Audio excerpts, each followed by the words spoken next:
Every time I questioned my son about my pension money, he would take out my old passport and ask, "Do you want to go back to where you came from?" He thought the threat of uprooting my life was his ultimate weapon. He didn't know that my mind, the one he called old and simple, was still a bookkeeper's mind. He didn't know I kept a ledger of every cent he stole, every threat he made. And he certainly didn't know his own daughter was about to help me balance the books, once and for all. Before we begin, I want to say thank you for being here, for giving an old woman your time. If you believe that respect for our elders is the foundation of our community, and that a sharp mind is the best defense against a hard heart, then you are in the right place. It brings me joy to see you all here, so please, let me know in the comments where you're listening from. Now let me tell you the story of how my son tried to use my past to destroy my future, and how I used his own arrogance to write him a bill he could never pay. My name is Esther Brown and I am 70 years old. For the first 60 years of my life, my world was the sun-drenched parish of Christ Church, Barbados. My mind was a landscape of numbers, of ledgers and accounts, of the sweet mathematical certainty of a balanced sheet. For 40 years I was the head bookkeeper for a major sugar export cooperative, a woman respected for her sharp eye and her unwavering integrity. My life was built on the principle that every cent has a place and every action has a consequence. For the last 10 years, my world has been Flatbush, Brooklyn. I came here after my husband, David, passed away, to be with my only son, Julian. I thought I was coming to be a grandmother, a matriarch, a respected elder in my son's new life. I learned slowly and then all at once, that I was brought here to be a line of credit. My son, Julian, is a man who wears his success like a costume.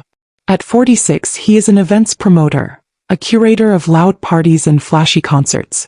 His life is a performance of wealth, played out on social media and in the expensive restaurants he can't afford. But I, the bookkeeper, can see the truth behind the facade. I see the late notices, the strained look in his eyes, the mountain of debt that underpins his flashy lifestyle. My pension, a steady, reliable deposit from the cooperative in Barbados, was meant to be my security in my old age. In Julian's eyes, it is his safety net. It is the seed money for his next, guaranteed venture, the cushion that allows him to live a life of perpetual financial irresponsibility. The ritual of my humiliation is a monthly one. The pension arrives in our joint account, a convenience he insisted upon when I first arrived, and within hours it vanishes. When I gather the courage to ask, the performance begins. "Julian," I'll say, my voice quiet, trying not to sound accusatory. "I see the pension money is gone. I needed some for my medication and the church collection." He will sigh, a great dramatic exhalation of a man burdened by a simple-minded mother. "Mama, please," he'll say, not looking up from his phone. "Don't try to understand modern finance. The numbers are too big. I've moved it to a high-yield investment account for you. It's growing. You should be thanking me." He says the word investing as if it is a magic spell that should placate me. But I am a bookkeeper. I know that an investment yields a return, a statement. I have seen neither. When I ask for a statement or for a small amount of my own money, the cruelty escalates. He will stand up, walk over to the mahogany desk he bought on credit, and take out a small dark blue booklet. My old, expired Barbadian passport. He doesn't have to open it. He just slaps it down on the table between us, a gesture of pure, contemptuous power. "This is your retirement plan if you keep complaining," he'll say, his voice as cold as ice. "A one-way ticket back to a one-room flat in Oistins. Is that what you want?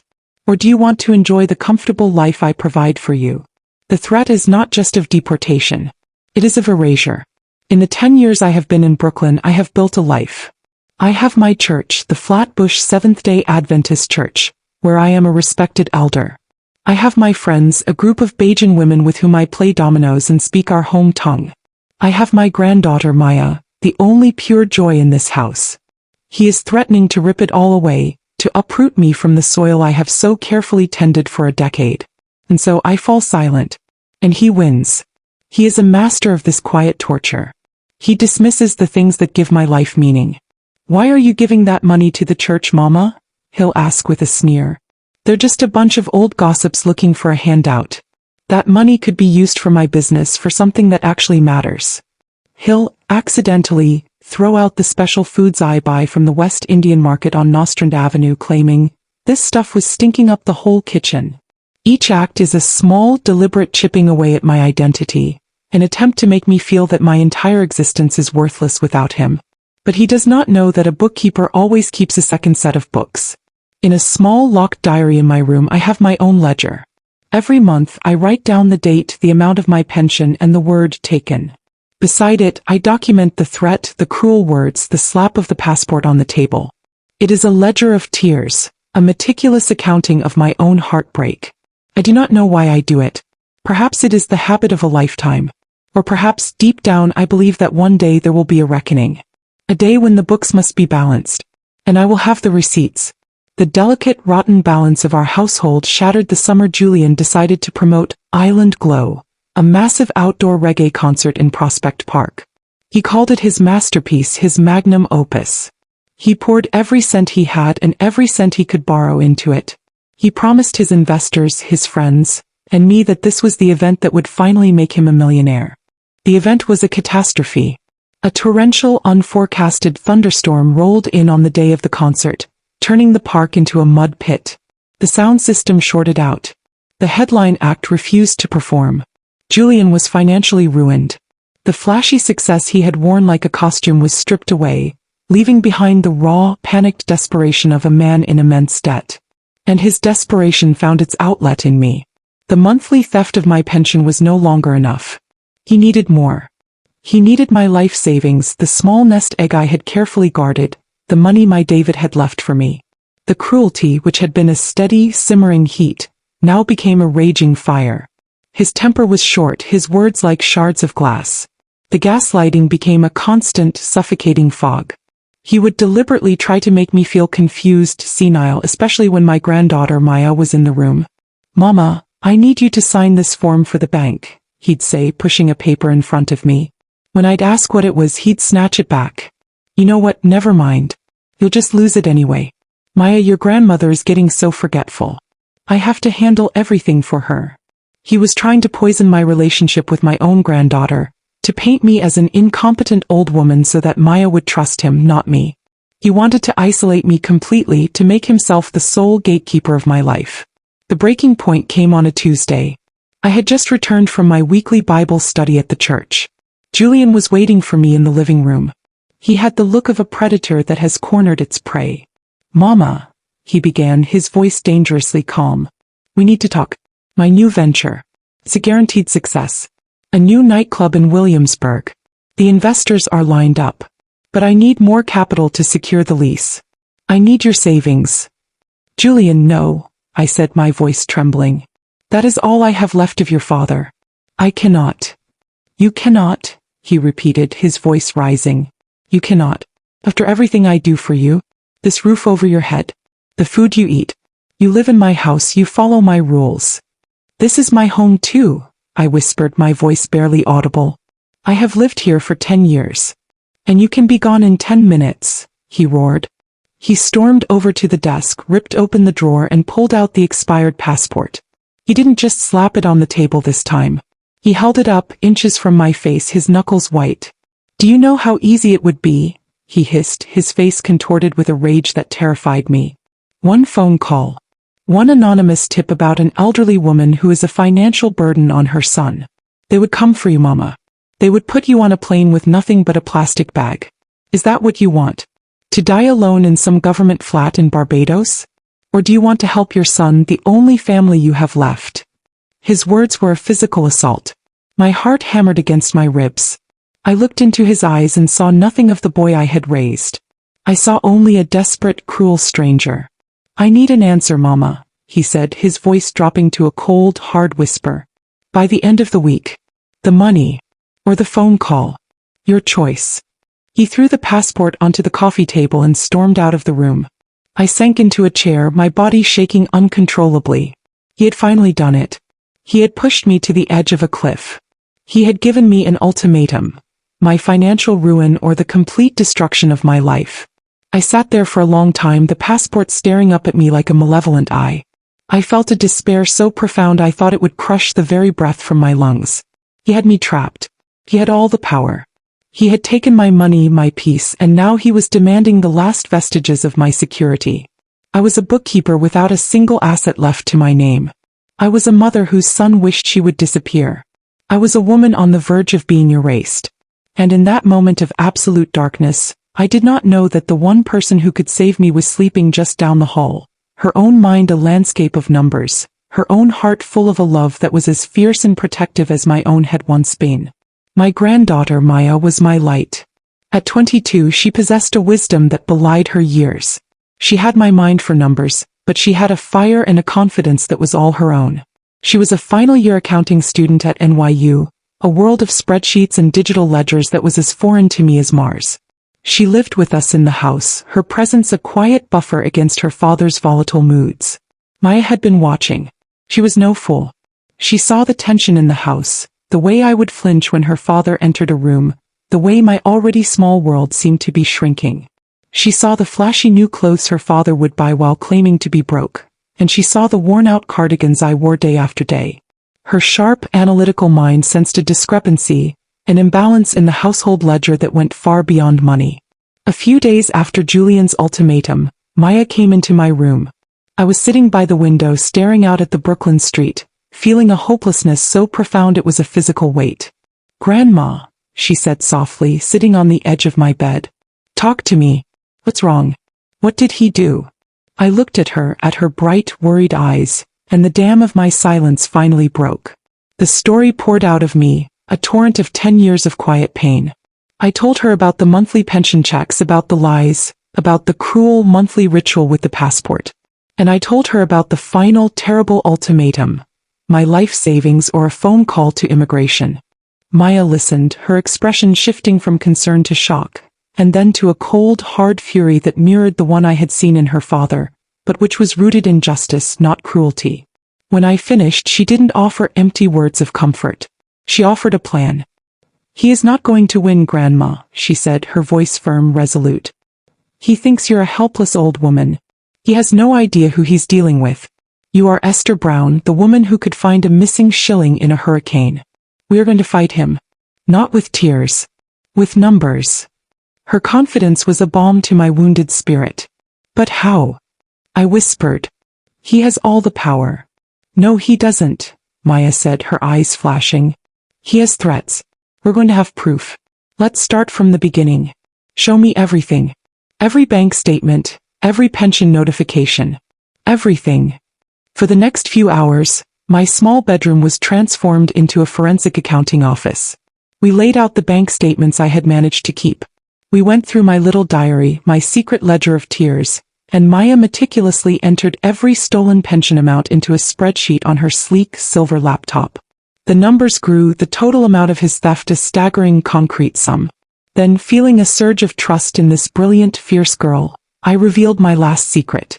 It wasn't a secret of pain, but one of pride, a piece of my past I had long since packed away. "There is one more thing," I said, my voice hesitant. I went to the back of my closet and pulled down a dusty, forgotten box. "Your grandfather always told me to keep these safe." Inside the box was a thick, legal-sized envelope with the official seal of the Barbadian Sugar Cooperative. It had arrived a few months ago and I had never opened it. The legal language was too dense, too intimidating. I had assumed it was just another boring retirement update.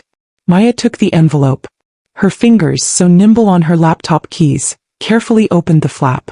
She pulled out a thick sheaf of documents. As she read, her eyes widened. "Grandma," she breathed, her voice full of awe. "What is this?" "It's from my old job," I said.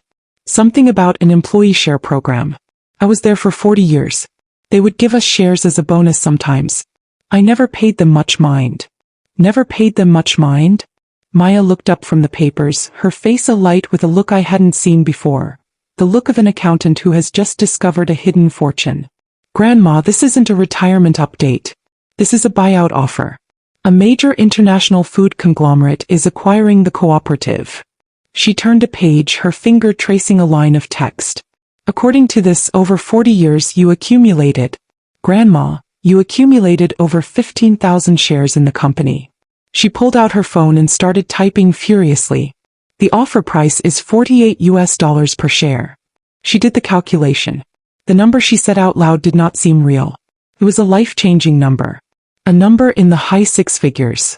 I stared at her, my mind unable to process the information. All those years of loyal service, of meticulous work had resulted in this? A hidden treasure I never knew I possessed?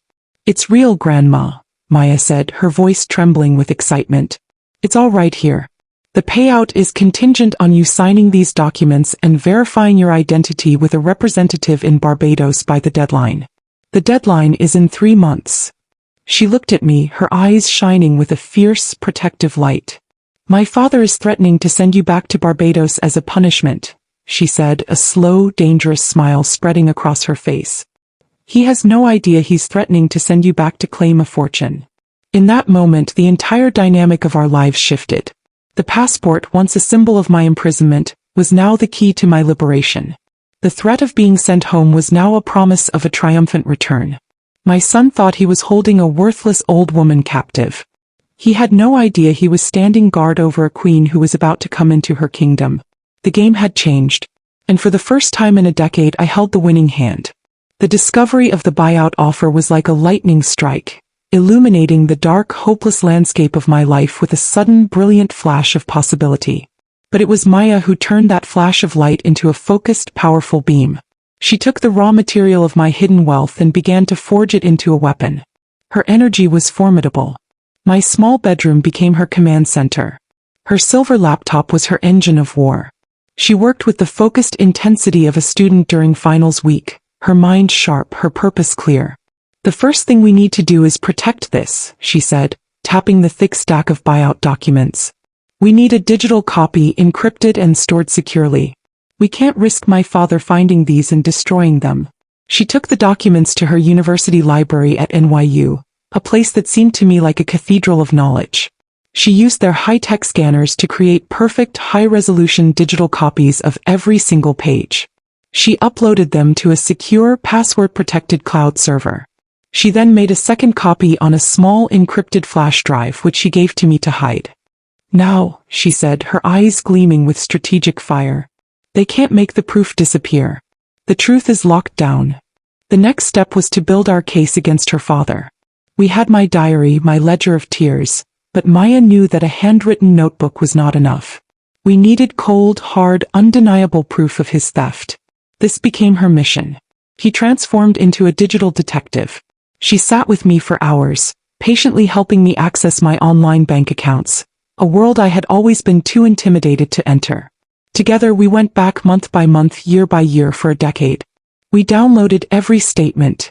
With her accounting software, she began to build a fortress of data. She created a master spreadsheet. In one column, she listed the date and amount of every pension deposit from Barbados. In the next column, she tracked the withdrawals, the large, round, immediate withdrawals that Julian had made like clockwork for 10 years. The numbers lined up perfectly. The spreadsheet was a devastating, irrefutable record of his long-term systematic theft.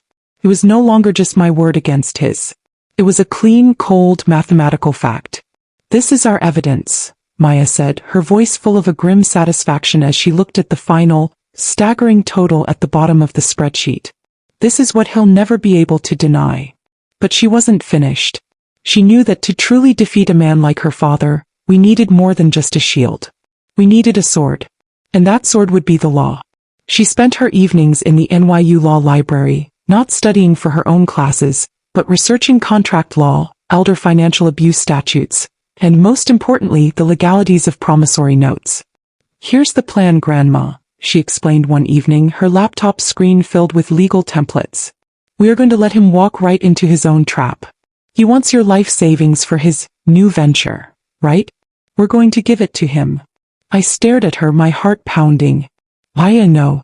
That's all I have left. Not for long, it's not, she said with a confident smile. But for now we play his game. We are going to draft a legally binding promissory note. A loan agreement. When you give him the money, he is going to sign it. He'll never sign it, I said. He'll just laugh at me. Oh, he'll sign it, Maya said, her eyes glinting. Because we are going to frame it perfectly. You are going to go to him as a defeated woman. You're going to tell him you're scared, that you have no other choice, and that this document is the only thing that gives you a tiny piece of security. You're going to appeal to his ego, his arrogance.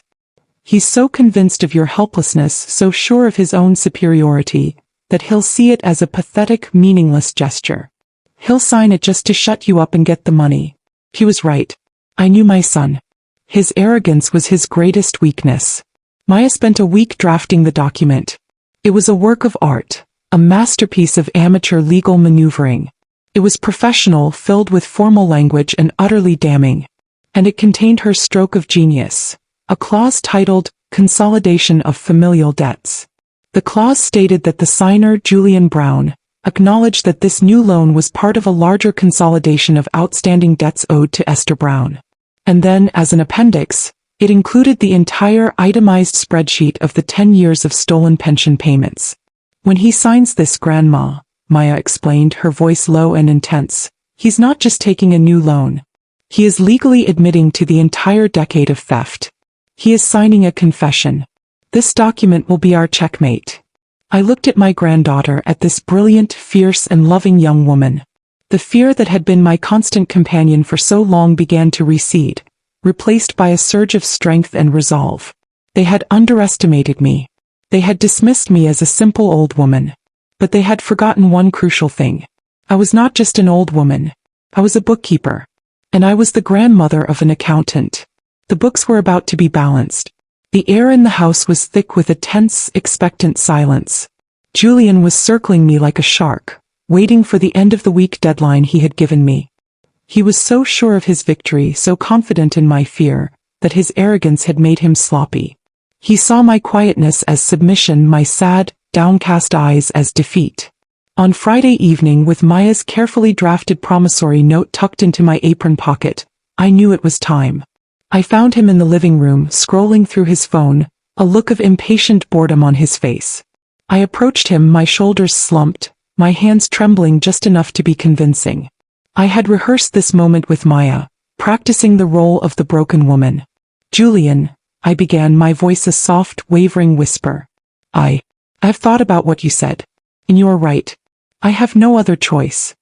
He looked up, a slow, triumphant smile spreading across his face. He had won. I knew you'd see it my way, Mama, he said, his voice magnanimous, gracious in his victory. You're doing the right thing. For the family. I will give you the money from my savings, I continued, my voice catching in a perfect, heartbroken sob. It is all I have left of your father, but if it will help you, if it will keep me safe here, then I must do it. I let a single tear roll down my cheek. His expression softened into one of condescending pity. He was lapping it up. But Julian, I said, reaching into my pocket and pulling out the folded document. I am an old woman, and I am scared. This is everything I have. My friend from the church, her daughter is a paralegal, she helped me write this up. It is just a little paper. A promise. So that an old woman can sleep at night, knowing that her son will pay her back when his new business is a success. It is probably silly, I know. But it would make me feel better. I held the document out to him with a trembling hand. He took it, a look of amused contempt on his face. He glanced at the first page, at the formal legal language. He scoffed. Mama, really? A contract? Between family? Please, Julian, I whispered, my eyes pleading. For my peace of mind. It is just a formality. I could see the internal calculation in his eyes. He was weighing his annoyance against his desire to get his hands on the money quickly. His arrogance won. He saw this as the last pathetic act of a powerless woman, a silly piece of paper that meant nothing. Humoring me was the fastest way to get what he wanted. All right, Mama, all right, he said with a sigh, as if granting a great favor. If it will make you happy. He barely glanced at the subsequent pages. He completely missed the appendix, the damning spreadsheet detailing a decade of his own theft. He grabbed a pen from the desk and with a flourish of his signature he signed his name on the final page. He had just signed his own confession. He had just legally acknowledged every dollar he had ever stolen from me. He had just walked, blind and arrogant, into a cage of his own making, and I held the only key. Thank you, Julian, I said, my voice full of a gratitude that was entirely real, though not for the reasons he believed. I carefully folded the document and put it back in my pocket. I will go to the bank on Monday and have the cashier's check made out for you. That's my good Mama, he said, patting my shoulder. He was already looking at his phone again, likely making plans for how to spend the money he had just secured. I walked back to my room, my heart pounding not with fear, but with a wild, triumphant beat. I closed the door and leaned against it, the signed document feeling like a warm, heavy weight in my pocket. Maya was waiting for me, her eyes wide with anticipation. I pulled out the promissory note and showed her the scrawled, arrogant signature at the bottom. A slow, fierce smile spread across her face. "Checkmate," she whispered. The trap was set. The bait was taken. All we had to do now was wait for the business to fail, for the final desperate plea for more money. We would not have to wait long. The reckoning was coming. And for the first time in 10 years, I felt the profound, exhilarating peace of a bookkeeper who knows, with absolute certainty, that the books are about to be balanced. Julian's new venture, the Williamsburg nightclub he had funded with my life savings, was a predictable disaster. He spent the money on all the wrong things. A flashy sound system, celebrity appearance fees for a launch party, expensive velvet ropes. He neglected the fundamentals. Permits, insurance, a solid business plan. The club was a flash in the pan, burning brightly with hype for a few weeks before fizzling out under the weight of its own mismanagement. It closed in less than 3 months, leaving Julian not just broke, but in even deeper debt to his investors and vendors. He came to me on a rainy Saturday afternoon. He didn't knock on my bedroom door. He barged in, his face a mask of pale, sweating desperation. The arrogant promoter was gone, replaced by a panicked, cornered animal. "Mama," he said, his voice strained. "I need your help. The club. There were some unexpected setbacks. I need another loan. Just a temporary one to tide me over." This was the moment. The moment we had planned for. I looked at him, my face a calm, unreadable mask. "Julian," I said, my voice quiet but firm. "There is no more money."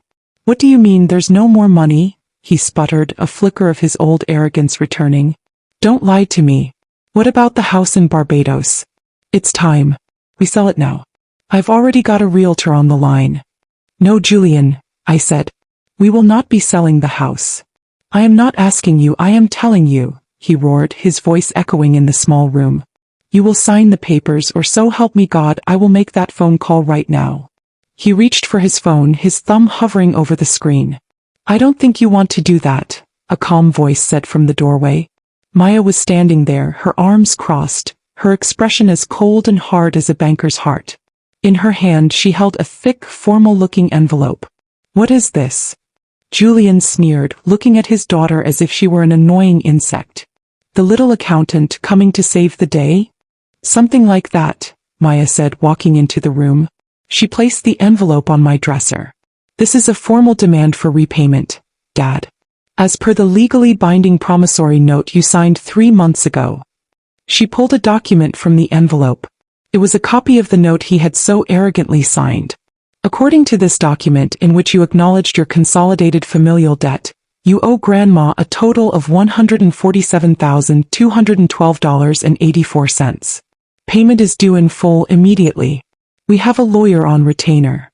Julian stared at the document, then at Maya, then at me. He began to laugh, a high, hysterical sound. "You're joking, right? This is a joke. That stupid piece of paper?